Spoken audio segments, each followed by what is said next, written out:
সূচকের কিছু অঙ্ক আছে যেটা বাংলাদেশের যে কোনো জব পরীক্ষায় খুবই গুরুত্বপূর্ণ। তো আশা করি আমরা তার সমাধান করি। 1 নম্বর অঙ্ক বলছে এর উপর পাওয়ার -3 ইন্টু এর উপর পাওয়ার -5, তাহলে -3 গুণ থাকলে যোগ হয়, যোগ যেহেতু দুইটার ভিত্তি একই এ, তাহলে 5, তাহলে 5 থেকে 3 বাদ দিলে হয় 2, যেহেতু বড় সংখ্যার চিহ্ন প্লাস তাহলে স্কয়ার, তার মানে এই হলো স্কয়ার। এটার উত্তর হলো ক নম্বর। তো আমরা খ নম্বর সমস্যার সমাধান করি। আমরা 2 নম্বর অঙ্ক বলছে 9n+1 = 243, তাহলে আমরা এখানে যদি 3 এর উপর স্কয়ার করি তাহলে 3 3 9, উপরে 5 আছে তাই n+1, তাহলে এখানে যদি আমরা 3 এর উপর 5 করি তাহলে আমাদের 243 হবে।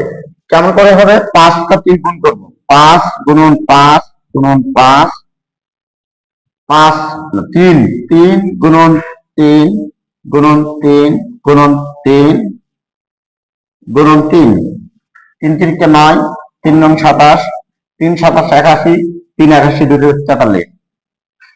তাহলে এখন আমরা এই 3 এই 2 দিয়ে বাইরে গুণ করে দিব, পারে 2 দিয়ে n গুণ করলে 2n প্লাস 2 দিয়ে 1 গুণ করলে 2, আর এখানে যা আছে তাই 3 এর উপর পাওয়ার 5। এখন উভয়ের ভিত্তি আছে আমাদের 3 3 ক্যান্সেল করে দিলাম, তাহলে এখানে আসলো আমাদের 2n একবার আমরা করাবো, 5 প্লাস 2 আসলে এখানে এইবার আসলে হলো -2, 5 এর থেকে যদি আমরা 2 বাদ দিই তাহলে আমরা পাবো এখানে 3, আর এই 2টা গুণ অবস্থায় আছে, গুণ থাকলে হবে ভাগ, তাহলে এই n সমান মান পাবে আমাদের 3/2। এখানে 3/2 অপশন আছে আমাদের খ নম্বর অপশন 3/2 হয়ে গেছে। তো পরের অঙ্কটা আমরা দেখব, সমাধান করব।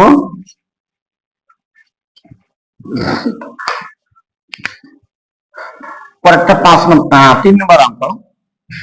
3 নম্বরটা বলছে 25 তার উপর পাওয়ার আছে x+2 সমান আমাদের আছে 125। তাহলে এখানে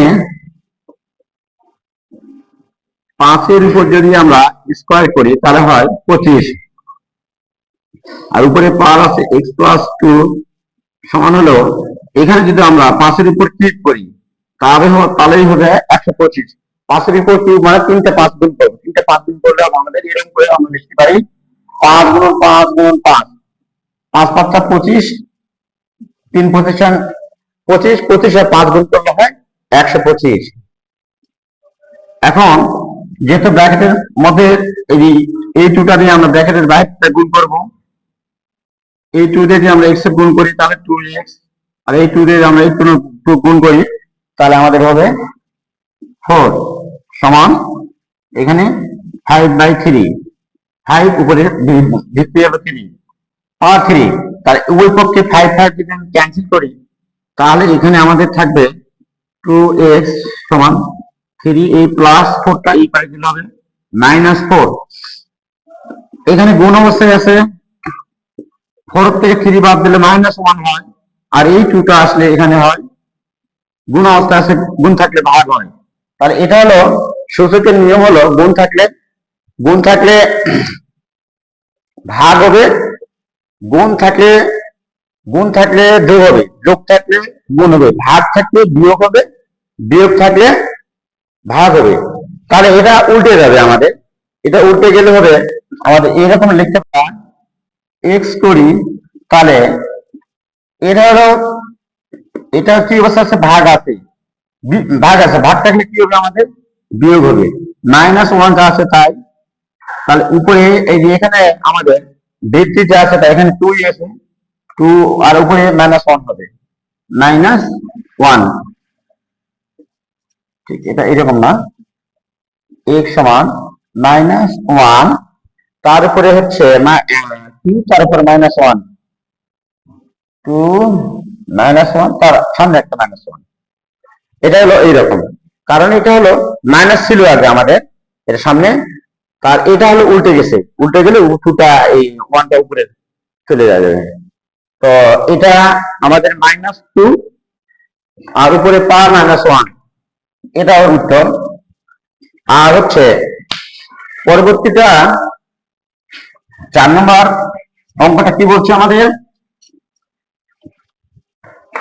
4 নম্বর অঙ্কটা বলছে আমাদের 2 তার উপর পাওয়ার 3x + 1 সমান 128। এটা এই অঙ্কটা খুবই গুরুত্বপূর্ণ, প্রতি বছর কোনো না কোনো জব পরীক্ষায় এই অঙ্কটা আসে। তো জব পরীক্ষায় প্লাস যারা নবম দশম শ্রেণীতে আছেন তাদের জন্য খুবই গুরুত্বপূর্ণ। তাহলে 2 এখানে তো আছে, তাই 3x + 1, এটা 2 ভিত্তিক লগারিদম, 2 এর উপর যদি 7 করি আমি তাহলেই হবে এটা 128। তোমরা এভাবে করে নিতে পারো, 2 কে 2, 2 দুগুণে 4, 4 দুগুণে 8, 8 দুগুণে 16, 16 দুগুণে 32, 32 দুগুণে 64, 64 64 128। তা 2টা 3টা 4টা 5টা 6টা 7টা, এই 2 টু দি পাওয়ার 7। তাহলে উভয় পক্ষে ভিত্তি 2 কেটে গেল, তাহলে এখানে আছে আমাদের 3x + 1 সমান 7, বা 3x সমান 7, এই +1 এই +1, বা x সমান 7 তে 1 বিয়োগ করলে হয় আমাদের 6। আর এখানে 3টা আছে গুণ অবস্থায়, গুণ থাকলে এখানে আছে হবে ভাগ, 3 দিয়ে 6 ভাগ করলে হবে 2। তাহলে x এর মান হবে 2। এই 2 কোথায় আছে আমাদের? একদম এই 2 আছে আমাদের খ নম্বর একদম। তো আশা করি তোমরা বুঝতে পারছো। তো ভবিষ্যতে আবার এটা নিয়ে আরো গুরুত্বপূর্ণ ভিডিও নিয়ে আপনাদের সঙ্গে হাজির হবো। সে পর্যন্ত সবাই সুস্থ থাকো, সুন্দর থাকো।